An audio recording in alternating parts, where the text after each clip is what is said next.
Hey everyone, Steve Knight with another Consensus Medical Systems Blood Flow Minute. There was a post made the other day, followed by some really great discussion. Thank you, Fabrizio, for letting me pounce on this teaching moment. Plaque geometry can have a profound effect on our velocity measurements. The plaque shown here is what we usually think of, a concentric lesion and a fairly round residual lumen. But what happens when the shape of the plaque and the residual lumen is different? Let's play with the numbers a little bit with the different shaped lesions. These are idealized configurations for the sake of example. What we encounter in real life is somewhere between these two extremes. The first example is what we usually think of in a stenosis, a round residual lumen, just as in the image that I showed you.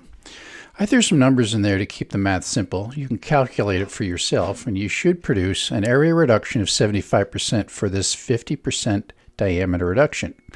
Bear in mind that velocity is dependent on area reduction, but the criteria that so many of us use day to day is based on diameter reduction. So we have to be careful with how we state our findings so as not to cause any undue alarm.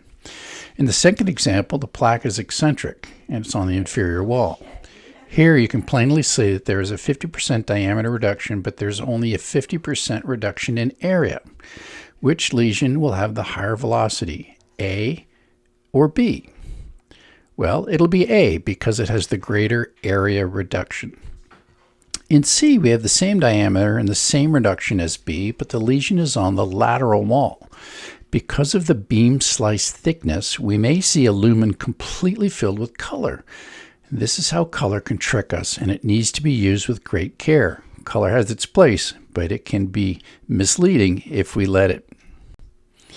Now here's a brain teaser. In this diagram, which depicts a carotid bulb with plaque in it, the same dimensions as my previous example, example A, and if the residual lumen is the same as the distal lumen, does this artery have a stenosis? If it does, what's the magnitude of the stenosis?